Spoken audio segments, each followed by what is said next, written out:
Before I do so, I just loaded the sample scene as I just mentioned here. The sample scene is OpenVDB Initiator.max.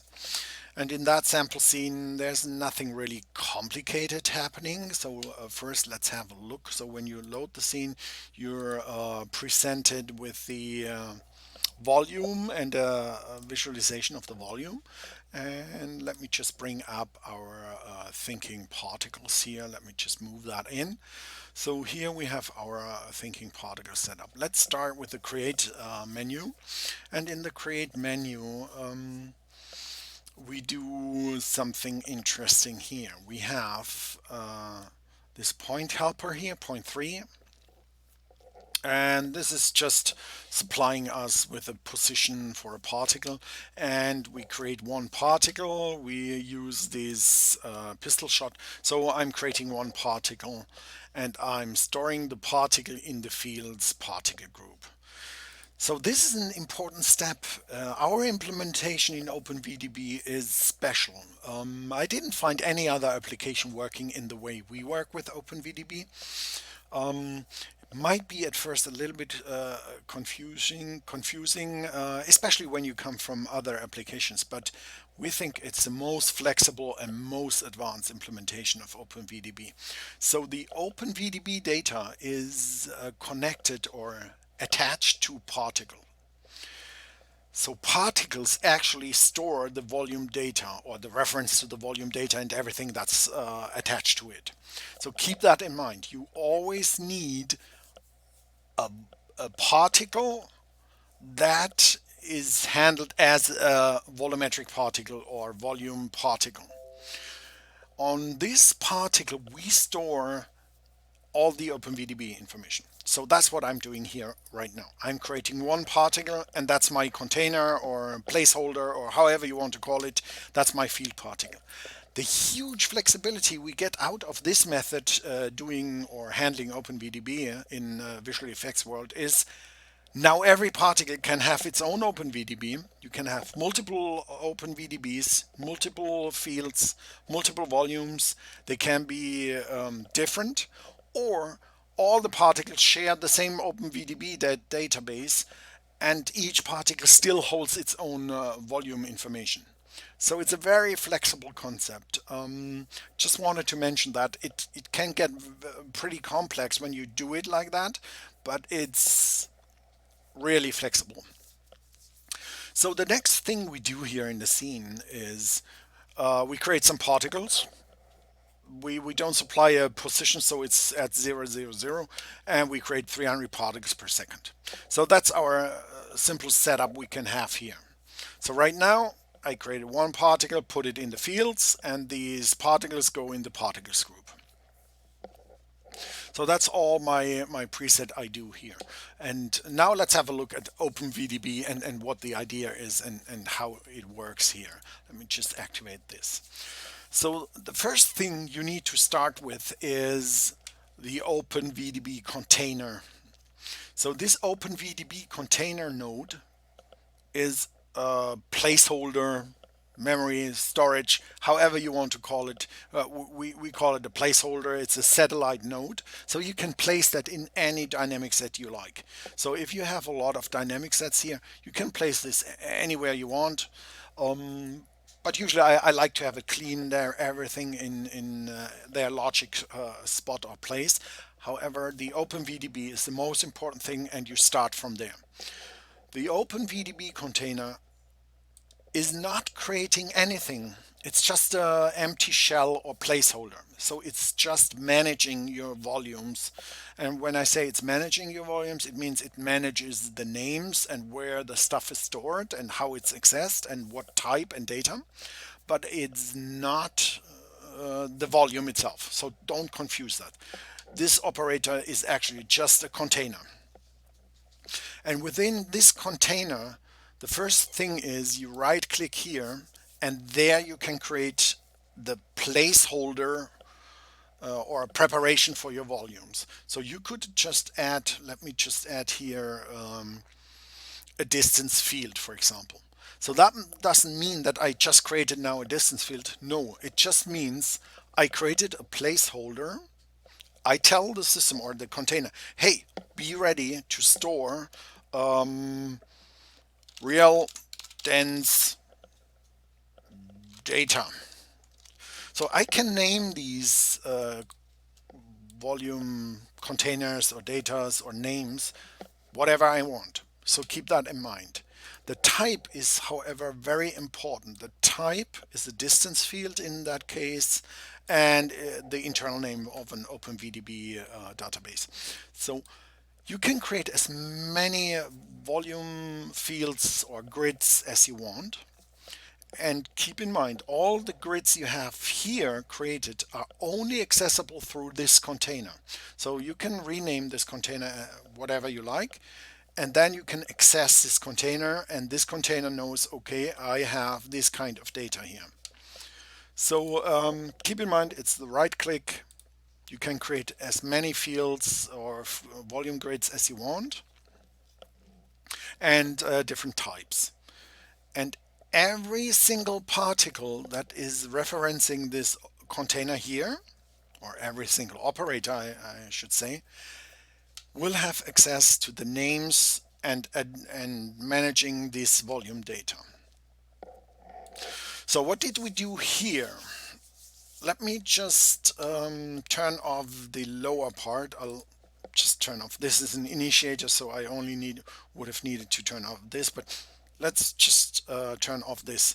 So what we get here now is, let me just move that over a little bit. We have these particles in here, and right now nothing really complicated or complex happens. So we have the volume around here, the particles are emitting, so we just created this volume. So why is it this volume? Why doesn't it look different? Why does it look like that and not anything else? Let's have a look. And that's the important point. Here, as I said, in the container, we just say, okay, I want a field named Scalar, and that's a floating point field, so there's float values in there.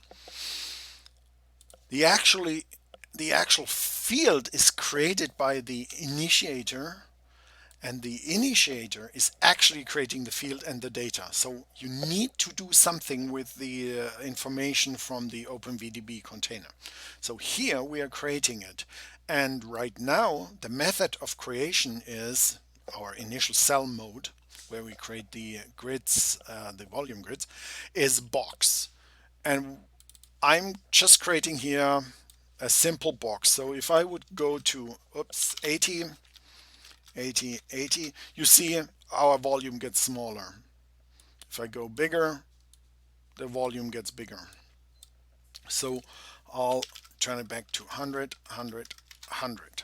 So that's our volume. So that's the easiest way to create an empty or to fill a volume with some initial values.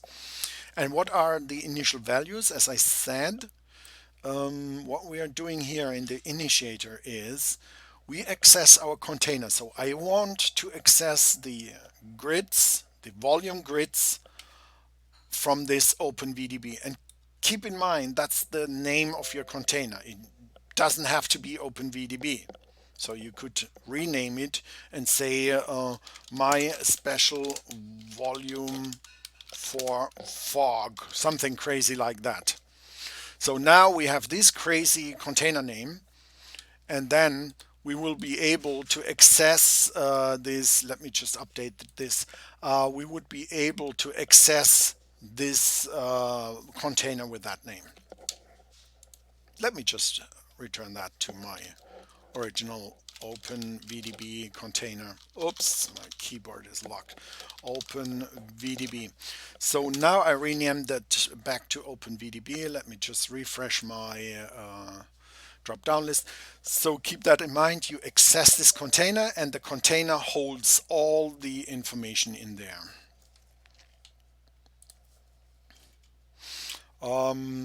So I see we have several other visitors. That's nice. Thank you for coming by and watching this stream. So what we are doing here now is we access the container. grab the information. And now our initiator knows, okay, we have several volume grids. Right now I only have the scalar volume grid.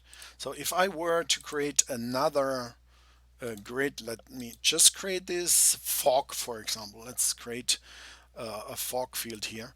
Then we would be able to access the fog field here. So whatever you create in your container would be accessible instantly. And if you remove it, it will be gone in this grid here. So now you can say, I want to fill this grid with this data. So this initiator goes through with the whole field. As I said, we create a 100, 100, 100 field, and we have a voxel size of 5. So that's how big our voxels here, the raster or distance between the grid fields, cells. So the next thing is I just want to put some data in. So I want to initialize the field with a value of 0.1. And that's it. So my whole field is now filled with a value of 0.1. And now the next thing, I want to put some data based on particles into this field. So this is my cells in space, and I want to fill them. So what I'm doing here is I'm using the initiator again. So I'm going through all the cells in the field, and I want to set the value of this field. I connect this here to 0.1 again, but now I just want to summate. So I want to sum up 0.1, 0.1 plus 0.1 plus 0.1 plus 0.1. So the more particles are hitting the voxels in here or the cells, the more it gets added up. So let's just play back and see what happens here in the field. And as we can see, our dots here slightly change in color, and we're right now visualizing with our show VDB. So I'm the same deal. I'm saying I want the information from this OpenVDB container. This is my field particle, and I want to visualize the scalar grid. So I want to see how does the grid look like. And here in the grid, I can just use my right and left values. So I can say, okay, that's my minimum and maximum. And then I can just visualize the values that are written in the volumes or in the grid cells. And that will give me the information. And when you look at how this works, so the more particles travel next to a field, the more the value is added up and the brighter it gets. And keep in mind, this is a volumetric effect, so it means it will affect particles in space, in a volume. And the finer I create this volume, the more accurate it gets. So if we go here where we initially create this, we can say, okay, I want a much finer voxel size. Now we have much more voxels, as you can see here in the viewport already. And now we can sample the space in a much finer detail. So that is one way to create a volume from scratch. Very simple, very easy. There's many more ways to create volumes, but let me just reiterate again. We create this one field particle that holds the field data, and then we create other particles that we just use to get the position in space. And I was a little bit too fast. Let me just show you what we do here in the initiator. In the initiator, there's an option where we say, okay, my cell mode is now particle present, and then I can choose a particle group. So now it gets the information from the particles and fills the cells.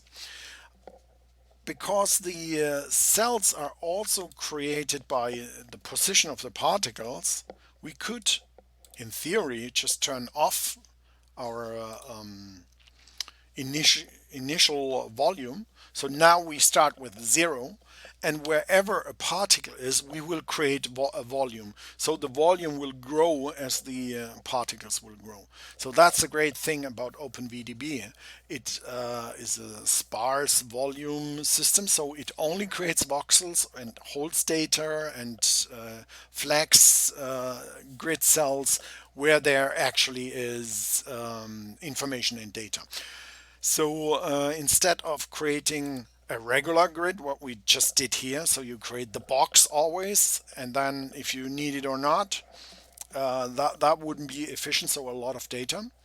This is what we did here. We filled every voxel with a value, but you can do that. If sometimes that helps to do some fancy effects, it's up to you. Okay, so as I said, this is, so to say, an OpenVDB volume from scratch or from 0. We just use particles to fill data in there.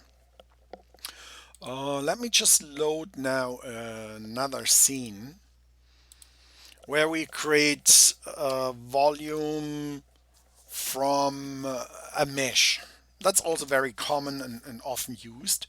So we create a volume from a mesh. So let me just zoom in here and bring up our thinking particles, and we will see that in our thinking particles, let me just bring in here the stuff.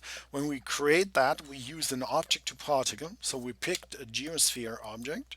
So in the scene we have a geosphere, and we pick that, instance the shape, so we get the actual faces of the object. So we modeled a little cloud here. And we use, when we create this object to particle, we directly feed that into a shape to volume. Shape to volume VDB takes your shape or mesh and creates a volume out of it.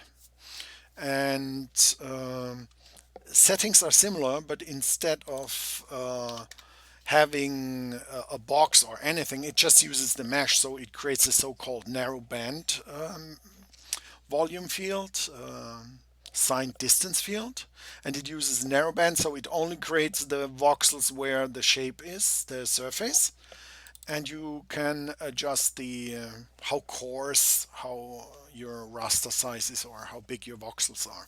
So here you define how fine, and I see we already have a really fine voxel space, and you can see it fills out our shape really nice and well. So it follows now, our mesh is following the surface with the voxels. Then in the OpenVDB, as I mentioned before, that's our container. It just holds the information and data and name of our volume grid. We create a fog field here. And then we just reference here, okay, OpenVDB container. I want to have the fog volume fog filled with the data of our mesh, and that's all we need to do. That's also a very simple and fast method to create volumes out of meshes. Very simple, very fast, just a simple setup, feed in the mesh and you get your volume. And then you can do all the magic you want on the volume fields with OpenVDB operators. Again, we have the show VDB here that just shows us the grid points, and it shows the fog. When I disable that, we just have the mesh here. So what can we do with that now? So we have a mesh, created a volume, so there's nothing else here to see. So what can we do? We can go into our OpenVDB and we can export this. So we choose our export name. So we export this volume. What we do is we do a single viewport grab. So I just want the status of this volume, and I'll export it to a file. You press the export button, takes a second, and it writes the file out, and then it contains my volume. So let me just activate the visualization of our volume again. So this volume data is now in a file stored, and now I can start rendering this with Arnold, for example, or any other renderer. VRake also does it. Any other renderer that supports OpenVDB files. I'll pick that, load it back in, and I get my volume here. And I can choose, when we go here, the standard volume in Arnold. You set up your volume, give it a name. You want to get the data from the fog volume grid, and that's actually it. Rest is up to you. You can adjust lights and things. So let's just render this and see how it goes. And as you can see, it works really nice. Illumination, everything is working here. We exported these volume data into this cloud. And the great thing here is it also works with active shade, so you can adjust things like illumination. Let me just zoom out a little bit and adjust the illumination. Just go here. And as I mentioned, now you can use all the Thinking Particles visual effects tools, all the tools for OpenVDB, and you can create your own volumes, export it, and render it wherever you want in whatever environment you want, and you can adjust it. And if you're in 3D Studio Max rendering, go ahead, use 3D Studio Max. You can adjust everything you want in here. We can reduce that to make it more dense. Now we even represent our surface data from our mesh, or we are just going in here and make it a little bit more fluffy, and we get a fluffier cloud here. And let me just decrease the density, and it gets fluffier, and we can increase the density, same deal, then it becomes more dense. And it's a real volume. We can test that when we move the light behind the cloud. We get the nice silver lining effects and self-shadowing and all this stuff. Once more, very easy, very simple to set up, very fast. Let me just bring up the Thinking Particle setup again so that you can see how we did that. So what we did here is actually pretty simple. Let me summarize. We do an object to particle, so we take the mesh, we turn this mesh into a volume. That's done by shape to volume. And the great thing is we didn't create a volume particle.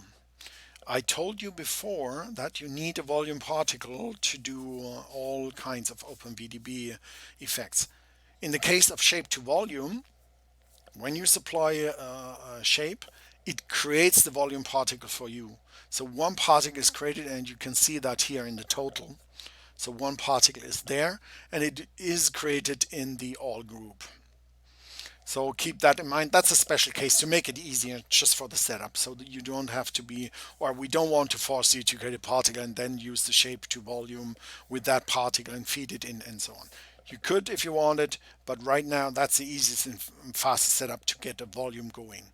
So model your cloud with any shape, any form, or whatever you plan to do. Use the shape to volume, adjust your resolution here, adjust which volume grid you want to store. And if you want to update it, if it's an animated mesh, you want to update with subsamples, or you, in the case of a cloud, you just want to have a single update and store it to a file, and that's it. And that's basically it. That's two methods. I will do some more sessions like that and go deeper and deeper into how to set up and how to use the OpenVDB. So here's a question. Fog is equal to density channel.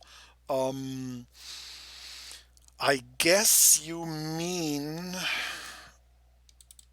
here. A fog is actually a density, yes.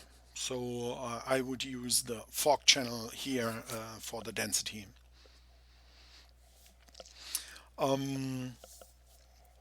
Okay, I'll wrap it up now and hope to see you soon in another session here. Goodbye. Thank you for watching.